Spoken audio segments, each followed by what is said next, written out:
श्रीला प्रभुपाद जी ने ये मंदिर खोले हैं ताकि हम सब जीवों को मौका मिले कि यहाँ आके हम खूब सेवा करके अपने वास्तविक स्वभाव को प्राप्त कर सकें। हम कृष्ण के नित्य दास हैं। नित्य मीन्स हमेशा ही नित्य दास हैं, 24/7 दास ही रहेंगे। तो जितना हम भगवान के दासत्व को स्वीकार करेंगे उतना हम आनंद में रहेंगे। जहाँ हम बोलते हैं नहीं मैं दास नहीं, मैं बॉस बनूंगा, everyone should report to me, सबको मेरे सामने झुकना चाहिए। हम अपने वास्तविक स्वभाव को जान सकें, अपने स्वरूप को जान सकें, उसके लिए हमें क्या करनी चाहिए? खूब सेवाएं करनी चाहिए। तो सेवा खाली कहने के लिए मांगना नहीं है, बल्कि सेवा आए तो उसको करनी भी है।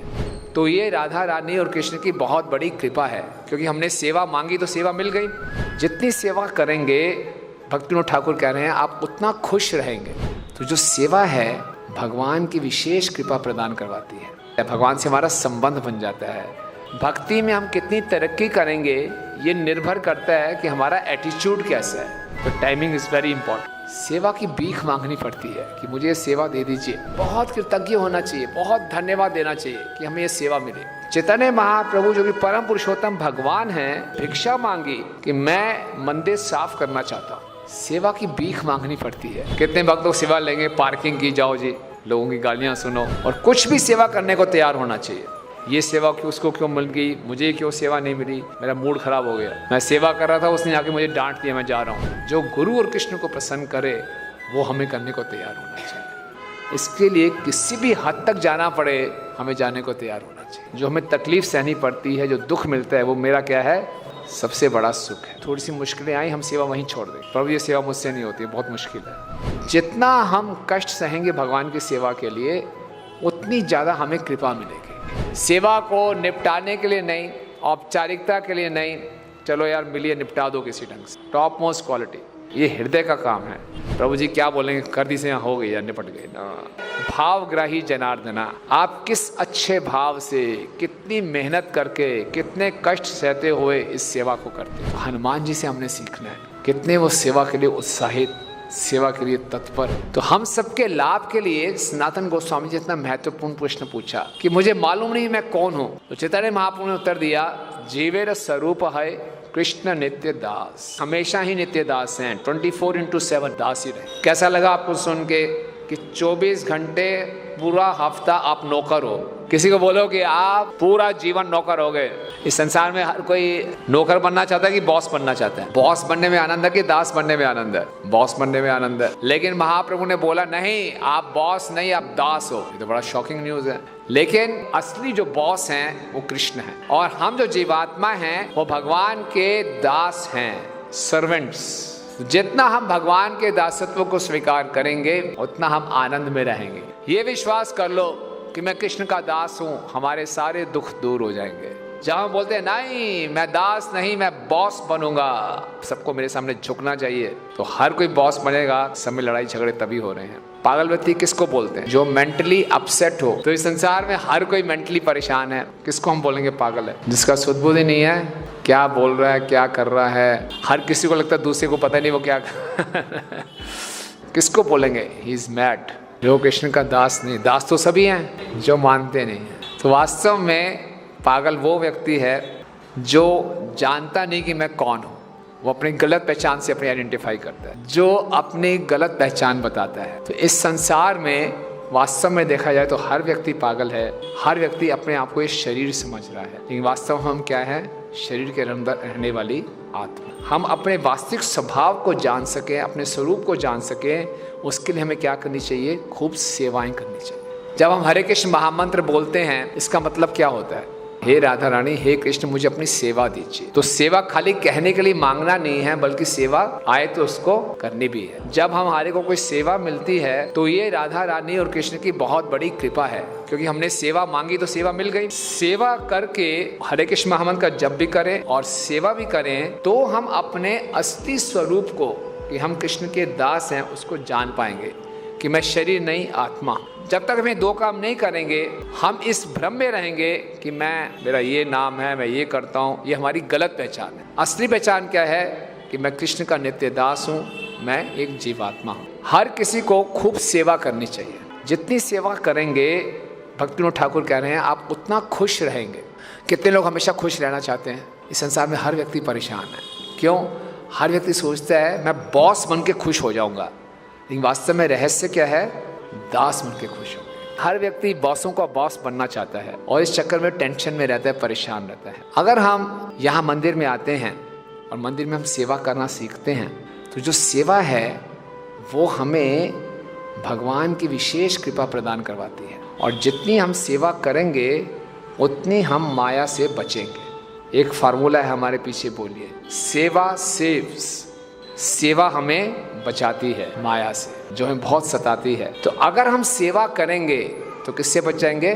माया से बचेंगे। श्रील प्रभुपाद जी ने ये मंदिर खोले हैं ताकि हम सब जीवों को मौका मिले कि यहाँ आके हम खूब सेवा करके अपने वास्तविक स्वभाव को प्राप्त कर सकें। अब जो हम सेवा करते हैं इसको बड़े सही तरीके से करना चाहिए। पहली तो बात यह है कि हम सेवा की इंपॉर्टेंस को जानें कि सेवा क्यों करनी चाहिए, सेवा करने से क्या क्या लाभ होगा। जब जब आपने सेवा की आपको क्या क्या लाभ हुआ? मन को संतुष्टि मिली, वेरी गुड, सेटिस्फेक्शन, और एक दूसरे से कनेक्ट हो जाते हैं, फ्रेंडशिप बढ़ती है, टाइम का सबसे अच्छा यूज है, उत्साह आ जाता है, मन शुद्ध होता है, माया से बचते हैं, डिस्ट्रैक्ट नहीं होते। प्रैक्टिकल एग्जाम्पल है, डिस्ट्रैक्ट नहीं होते, सेवा में फोकस हो जाता है, भगवान के प्रति और अट्रैक्शन होता है, भगवान से हमारा संबंध बन जाता है। आप सेवा करेंगे, अगले दिन आप देखेंगे माला भी अच्छी होगी आपकी। सेवा ना करने से क्या क्या नुकसान होता है?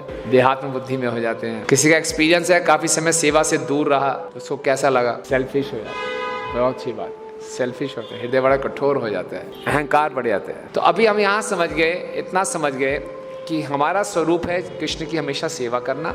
सेवा करने से हमें क्या क्या लाभ प्रैक्टिकल महसूस करते हैं, सेवा ना करने से हमें क्या क्या नुकसान होते हैं। अब हम सेवा का सही लाभ उठा सकें तो सेवा को सही एटीट्यूड के साथ करना चाहिए। श्रील प्रभुपाद जी कहते हैं भक्ति में हम कितनी तरक्की करेंगे ये निर्भर करता है कि हमारा एटीट्यूड कैसा है। एटीट्यूड मतलब कैसा हमारा रवैया है। तो इस सेवा के एटीट्यूड को हमने पॉलिश करना है और अच्छे से अच्छे ढंग से सेवा करनी है। तो उसमें 4 मुख्य बातें हैं। इसको भक्त लोग बोलते हैं टास्क फार्मूला, TASQ फार्मूला। तो सेवा में हमारा सबसे पहला T का मतलब है टाइम। टाइमिंग बहुत इंपॉर्टेंट है। जिस टाइम पे सेवा होनी चाहिए उसी टाइम पे करनी चाहिए। आपको जन्माष्टमी की सेवा है, आपको बुलाया गया जी सेवा के लिए कि आपको स्टॉल पे खड़ा होना है ना, और ठीक शाम को 6 बजे आ जाना। आप आराम से घूमते फिरते आ रहे हो 8 बजे, बताओ प्रभु जी क्या सेवा है? अरे भाई टाइम तो निकल गया। सो टाइमिंग को बहुत इंपॉर्टेंट समझना चाहिए। जो हमें सेवा का टाइम दिया जाता है उसको बड़ा पंक्चुअल होना चाहिए। सेवा करने के टाइम से कम हमें कुछ समय पहले पहुंच जाए ताकि हम सब चीज़ें अच्छे ढंग से ऑर्गेनाइज कर लें। कैसा भी टाइम हो, सेवा के लिए व्यक्ति ये टाइम नहीं देखेगा। भगवान श्री कृष्ण जब गोपियों को बुलाते थे, मध्य रात्रि में बांसुरी बजाई तो गोपियाँ किसी भी हालत में है छोड़ के जाती थी कि कृष्ण ने हमें पुकारा, जाना ही है सेवा के लिए। उसमें ये नहीं कह रहे इतनी रात है अभी हम थके हुए हैं नहीं आ सकते, ये कोई टाइम थोड़ी है सेवा बुलाने के लिए। पूरा दिन क्या कर रहे थे, दिन में बुलाना चाहिए था, अभी हम बिजी हैं। नहीं, रात को है तो तुरंत भागे, सेवा के लिए भागे। सबसे पहला एस्पेक्ट क्या है कि जो हमें सेवा का टाइम मिलता है उस टाइम को हमें वैल्यू करना चाहिए। उसी टाइम के अनुसार हमें पूरा शेड्यूल बनाना चाहिए ताकि हम सेवा को टाइम से शुरू कर सकें, टाइम से फिनिश कर सकें। जैसे हम यहाँ मंदिर में हैं, प्रसाद पाने की सेवा है 9 बजे। आप जो कुकिंग कर रहा है वो आराम से मस्ती से बना रहा है, 9 बजे तक प्रसाद ही तैयार नहीं हुआ, कैसा लगेगा? बनाया नहीं, उसने बोले नहीं बना पाया, उसने फिर सेवा सही ढंग से नहीं की। तो इसी ढंग से हमें भी जो सेवा मिलती है उसको हमें पूछना चाहिए किस टाइम में कितना टाइम हमें मिलेगा, उसी के हिसाब से हमें सब ऑर्गेनाइज करना चाहिए। अपने मनमाने तरीके से नहीं कि कभी भी कर लिया, राइट? तो जो भी टाइम मिले उस टाइम में हमें उसको सेवा कर, राइट? तो टाइमिंग इज वेरी इंपॉर्टेंट। दूसरा है ए इज फॉर एटीट्यूड। सेवा किस भावना से करनी चाहिए? एटीट्यूड के भी कई भाग हैं। सबसे पहले जो हमें सेवा मिले उसके लिए हमें बहुत कृतज्ञ होना चाहिए, ग्रेटफुल एटीट्यूड होना चाहिए, बहुत धन्यवाद देना चाहिए। चैतन्य चरितामृत में वर्णन आता है जगन्नाथ जी की रथ यात्रा से पहले गुंडीचा मंदिर साफ किया जाता है। तो गुंडीचा मंदिर की सफाई के लिए चैतन्य महाप्रभु ने खुद सफाई की, और उस समय जगन्नाथपुरी मंदिर के जो सुपरिटेंडेंट थे वो थे काशी मिश्र, और वहाँ के जो मुख्य पुजारी थे वो थे सार्वभौम भट्टाचार्य। चैतन्य महाप्रभु जो कि परम पुरुषोत्तम भगवान हैं, इन दोनों के पास गए और इन दोनों से भिक्षा मांगी कि मैं मंदिर साफ करना चाहता हूँ। सेवा की भीख मांगनी पड़ती है कि मुझे सेवा दे दीजिए। वो घबरा गए कि आप परम पुरुषोत्तम भगवान हैं, आप हमसे सेवा की भीख मांग रहे हैं, आप तो कुछ भी कर सकते हैं, और मंदिर साफ करने की सेवा आप करेंगे? बोले हाँ ये मेरा सौभाग्य होगा, भगवान का मंदिर साफ करना है। तो उन्होंने उनसे भीख मांगी। तो जो हमें सेवा मिले उसके लिए बहुत कृतज्ञ होना चाहिए, बहुत धन्यवाद देना चाहिए कि हमें ये सेवा मिले। क्यों धन्यवाद देना चाहिए? जो सेवा मिलने पे कृतज्ञ क्यों होना चाहिए? भगवान की कृपा है, भगवान के ओर निकट जाने का अवसर है। ये नहीं कि जो मेरे पसंद की सेवा वो मिली तो थैंक यू, और मेरे पसंद की सेवा नहीं मिली, मुझे को सेवा दी उसको भी वो दे दी सेवा, है ना। कई बार लोग जब जन्माष्टमी आती है, हर कोई कौन सी सेवा प्रेफर करता है? स्टेज वाली या आल्टर के सामने खड़े हो जाएं। कितने भक्त लोग सेवा लेंगे पार्किंग की, जाओ जी, बहुत मुश्किल होती है सेवा। दूर पार्किंग में खड़े रहो, पता नहीं दर्शन होंगे कि नहीं होंगे भगवान के, लोगों की गालियाँ सुनो, वो भी सेवा है। तो कोई भी सेवा मिल जाए, ठाकुर जी की कोई भी सेवा मिले, उसके लिए बहुत कृतज्ञ होना चाहिए, थैंक यू बोलना चाहिए और मानना चाहिए बहुत बड़ी कृपा है कि हमें ये सेवा मिली। तो पहला एटीट्यूड जो होना चाहिए ग्रेटिट्यूड का, और कुछ भी सेवा करने को तैयार होना चाहिए। जैसे चैतन्य महाप्रभु स्वयं भगवान है लेकिन मंदिर साफ कर रहे हैं, तो सेवा का पहला एटीट्यूड होना चाहिए विनम्रता और कृतज्ञता के साथ। हमें ये नहीं सोचना चाहिए ये सेवा छोटी है, ये सेवा बड़ी है, ये सेवा क्यों उसको क्यों मिल गई, मुझे क्यों सेवा नहीं मिली। सभी सेवाएं एक समान हैं और उसको बड़ी हमें कृतज्ञता से स्वीकार करना चाहिए। तो पहला था टाइमिंग, दूसरा है एटीट्यूड। एटीट्यूड में पहला पॉइंट आया कृतज्ञता, और दूसरा पॉइंट है एटीट्यूड के अंदर कि सेवा किसकी प्रसन्नता के लिए होनी चाहिए? सेव्य की, जो हमारे स्वामी हैं उनकी प्रसन्नता के लिए, अपनी प्रसन्नता के लिए नहीं। मुझे ठीक नहीं लग रही सेवा, छोड़ के चले गए, मेरा मूड खराब हो गया, मैं सेवा कर रहा था, उसने आके मुझे डांट दिया, मैं जा रहा हूँ। सेवा होना चाहिए जिसकी हम सेवा कर रहे हैं उसको प्रसन्न करना है, और उनको प्रसन्न करने के लिए कुछ भी क्यों ना सहना पड़े हम सहेंगे। हनुमान जी भगवान के सबसे बड़े सेवक हैं। हनुमान जी ने सीता मैया से पूछा, सीता मैया श्रृंगार कर रही थी अपना, ये सीता मैया आप ये बीच में लाल लाल क्या लगाते हैं? बोले सिंदूर है। बोले क्यों लगाते हैं सिंदूर? कहते भगवान राम प्रसन्न होते हैं। बोले अच्छा, सिंदूर से भगवान प्रसन्न होते हैं? फिर हनुमान जी ने क्या किया? पूरे शरीर पे सिंदूर लगा लिया। भगवान राम अपने मंत्रियों के साथ सभा में बैठे थे, हनुमान जी उनके सामने आ गए। बोले ये क्या हनुमान, ये क्या कर दिया? बोले स्वामी आपको, प्रभु आपको पसंद है ना ये सिंदूर, इसी में पूरा सिंदूर लगा दिया। भगवान इतने हंसे कि कितनी सरलता है इनमें। तो जो मालिक को प्रसन्न करे, जो गुरु और कृष्ण को प्रसन्न करे, वो हमें करने को तैयार होना चाहिए। उसमें अपना नहीं, अपना स्टाइल मारने के लिए नहीं। श्रील प्रभुपाद जी एक बारी वृंदावन में थे, और वृंदावन में राधा दामोदर मंदिर, वहाँ पर लेक्चर दे रहे थे भक्ति रसामृत सिंधु के ऊपर। बहुत मक्खियां आ रही थी प्रभुपाद जी के आसपास। सो प्रभुपाद जी के एक सेक्रेटरी थे श्रुता कीर्ति प्रभु, वो प्रभुपाद को चामर कर रहे थे, और श्रुता कीर्ति प्रभु सोच रहे थे क्या मेरा सौभाग्य है, प्रभुपाद जी को मैं चामर कर रहा हूँ। तो बड़े स्टाइल से चामर कर रहे थे, और बड़ा अच्छा लग रहा था, मैं स्टाइल से चामर कर रहा हूँ। अब स्टाइल से चामर तो कर रहे हैं लेकिन मक्खियाँ वहीं हट नहीं रही। सो प्रभुपाद लेक्चर दे रहे हैं, बार बार मक्खियाँ हटा रहे हैं, और वो आराम से चामर यूँ किए जा रहे हैं। प्रभुपाद को बड़ा गुस्सा आया, ये अपना स्टाइल मार रहा है। प्रभुपाद किसी इंटेलिजेंट व्यक्ति को भेजो, है ना। तो एक और भक्त थे, नए नए भक्त थे, उनको लाया गया, उनको बिठाया गया, और वो जोर जोर से चामर कर रहे हैं ऐसे, है ना, और सारी मक्खियाँ हट रही हैं। प्रभु बोले दिस इज़ गुड। तो अगर हम सेवा कर रहे हैं तो हमें ये नहीं देखना मैं कैसा लग रहा हूँ, कैसा दिख रहा हूँ, कोई फ़ोटो खींचा नहीं खींच रहा मेरी सेवा करते हुए, सब देख तो रहे हैं मुझे। नहीं, सेवा करते हुए केवल एक ही एटीट्यूड होना चाहिए, कुछ भी करना पड़े जिसकी मैं सेवा कर रहा हूँ वो प्रसन्न हो जाए, वो पर्पस तभी सर्व होगा। अब वो पूरा स्टाइल से चामर कर रहा है लेकिन मक्खियाँ तो हट नहीं रही, फ़ायदा क्या हुआ आपके स्टाइल से चामर करने का। तो दूसरा जो एटीट्यूड में आता है कि हमें भगवान की, गुरु की प्रसन्नता के लिए सेवा करनी है, अपनी प्रसन्नता के लिए नहीं। श्रील प्रभुपाद जी संन्यास लेकर राधा दामोदर मंदिर में रहते थे वृंदावन में, आराम से जप कर रहे थे, पुस्तकें लिख रहे थे, बड़ा शांतिमय जीवन था। प्रभुपाद सब कुछ छोड़कर अमेरिका गए। अमेरिका में कहाँ गए? न्यूयॉर्क में बॉवरी स्ट्रीट। बॉवरी स्ट्रीट बिल्कुल नरक के समान था, वहाँ सारे हिप्पीज रहते थे, इतनी गंदगी, और सारे हिप्पीज चरस गांजा पी रहे हैं, LSD पी रहे हैं, नंगे घूम रहे हैं, बदबू आ रही है। उन सब के बीच में प्रभुपाद जी रह रहे हैं। कहाँ वृंदावन का वातावरण, कहाँ वो बॉवरी स्ट्रीट, बिल्कुल जैसे नर्क में आ गए हों।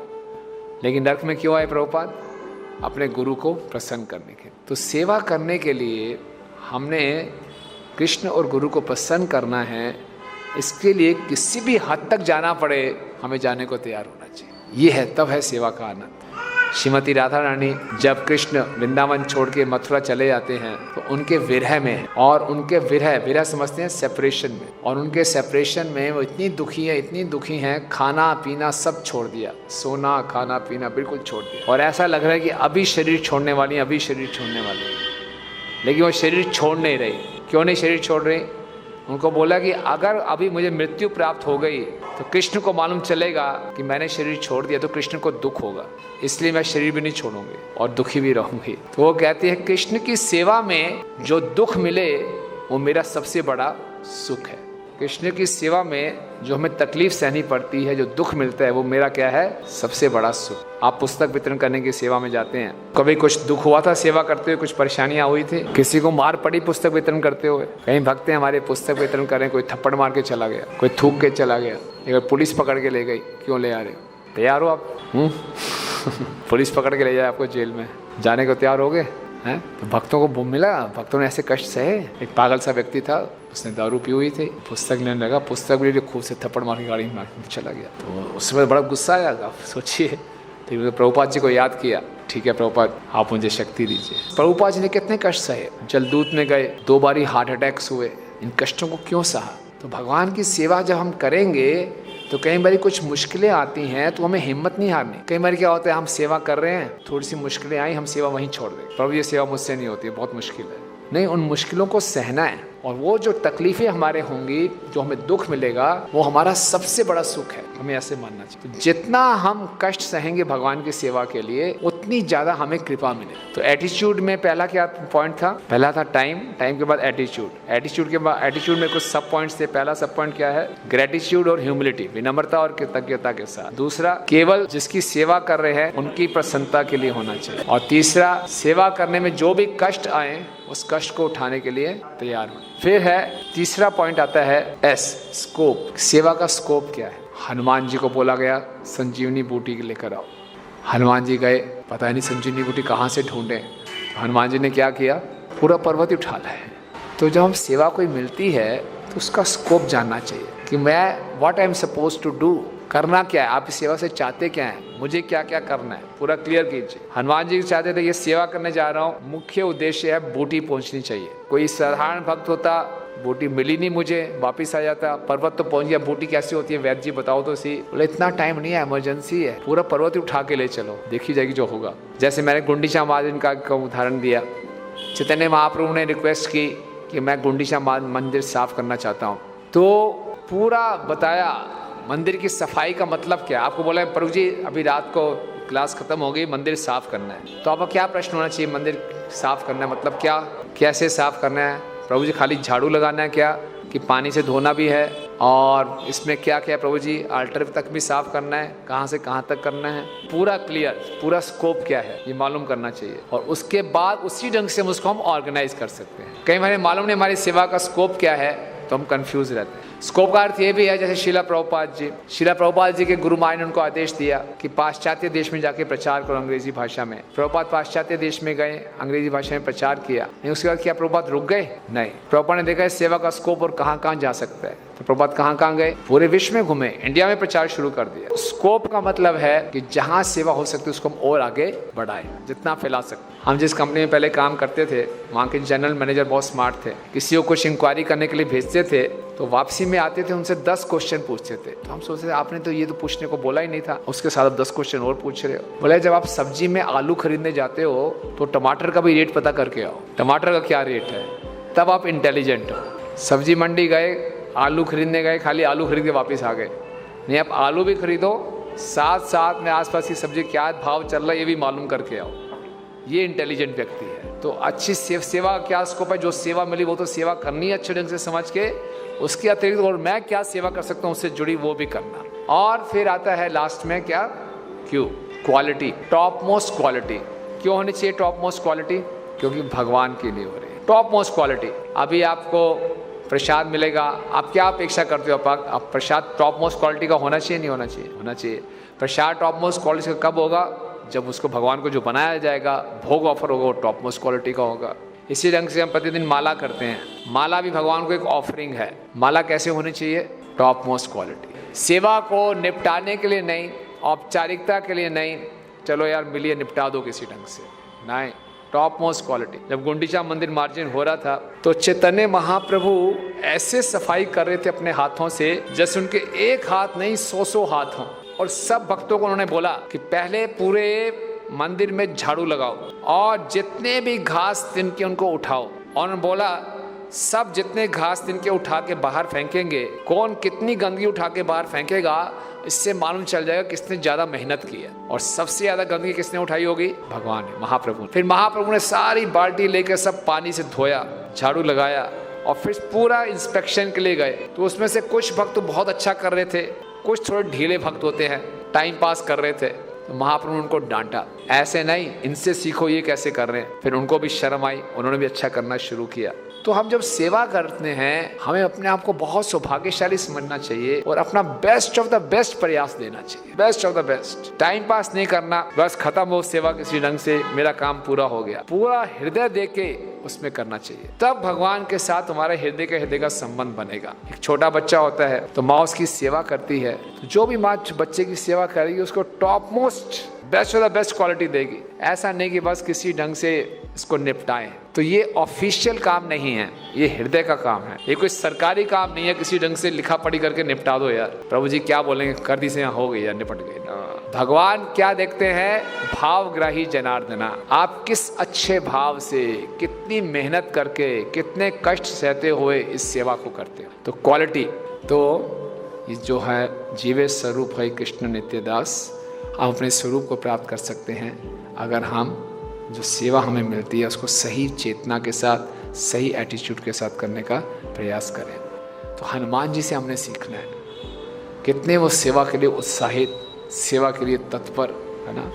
सीता मैया ने हनुमान जी से पूछा, हनुमान जी कभी तो आप छोटे दिखते हो, कभी इतने बड़े हो जाते हो, आपका असली साइज क्या है? हनुमान जी ने बोला मेरा कुछ भी साइज हो सकता है, सेवा पर निर्भर करता है। सेवा चाहिए, छोटी तो छोटी, बड़ी तो बड़ी। रामायण में पूरे हीरो थे हनुमान जी। महाभारत में हनुमान जी ने कहाँ सेवा की? अर्जुन के रथ के ऊपर झंडे पे थे, वहाँ की सेवा क्या थी?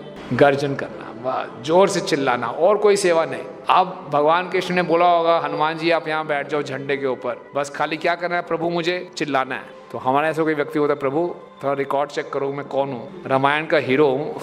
ये सारे कौरवों को मैं 18 दिन में लड़ाई नहीं चलने दूंगा, एक ही दिन में मार दूंगा। आप मुझसे क्या सेवा करवा रहे हैं? आपको पता नहीं मेरा क्या पोटेंशियल है, क्या टैलेंट है, और आप मुझे बस बोले झंडे पे बैठ के चिल्लाते रहो, ये क्या मतलब है? मैं कोई अच्छी सेवा दो, मेरे स्टैंडर्ड की सेवा दो, मेरा बल देखो कितना है। नहीं, हनुमान जी को वो सेवा मिली, वो भी बड़ी उत्साह के साथ उन्होंने की, ऐसी गजना की कि कौरवों के हृदय फट जाते थे। तो जो भी हमें सेवा मिले उसको पूरे उत्साह से करना चाहिए, ये हनुमान जी हमें सिखा रहे हैं। हमें यहाँ मंदिर में आके सेवा की कोई रिस्पॉन्सिबिलिटी लेनी चाहिए, छोटी से छोटी सेवा भी क्यों ना मिल जाए।